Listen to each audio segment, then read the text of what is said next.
আসেন এদিকে আসেন, একজনকে পাওয়া গেছে এখনই, তার আমরা একটা ইন্টারভিউ নেবো। আসেন আসেন আসেন আসেন। আসসালামু আলাইকুম, ভালো আছেন? আপনারা ঈদের কেনাকাটা করতেছেন দেখতে পাচ্ছি। আজকে কার কার জন্য শপিং করলেন? আপনি বলেন, আপনি বলেন। গার্লফ্রেন্ডের জন্য। আপনি কার জন্য কিনছেন? তো দেখেছি অনেক কেনাকাটা। তো আপনাদের বাজেট কত বেরিয়েছে? ওনার গার্লফ্রেন্ড থাইল্যান্ডে থাকে, 2 লক্ষ টাকা ওনাকে দিচ্ছে। আপনি কি গার্লফ্রেন্ড একজনই না আরো আছে? ওনারা একজনই গার্লফ্রেন্ড।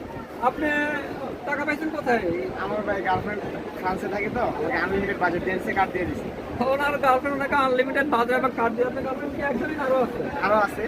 ধানমন্ডি গুলশানে আছে কেউ? হ্যাঁ, বনানীতে আছে। বনানীতে আছে। ওনারা কোনো বাজেট দেয়নি? ওনাদের কাছে এখনো যায়নি, অবশ্যই যাওয়া হবে। আর এটা কি চেঞ্জ হয় গার্লফ্রেন্ড না একজনই? একসাথেই থাকি, একসাথে থাকে না? মানে একজনের সাথে আলাদা আলাদা করে। আলাদা আলাদা করে কথা বলেন, মানে এক সপ্তাহ পর এক মাস পর কি গার্লফ্রেন্ড চেঞ্জ হয়? না না নতুন যোগ হয়? না না, যোগ হয় না। আচ্ছা, ওনার নতুন যোগ হয় না। উনি অন্যদের মতো না, খুবই ভালো ইনোসেন্ট। সকালে ওনাদের দোয়া করবেন, ওনারা যাতে এইভাবে আরো দীর্ঘায়ু করতে পারে। আজকে ঈদের বিশেষ আয়োজন এখানে শেষ করছি। সকালে ভালো থাকবেন, আল্লাহ হাফেজ।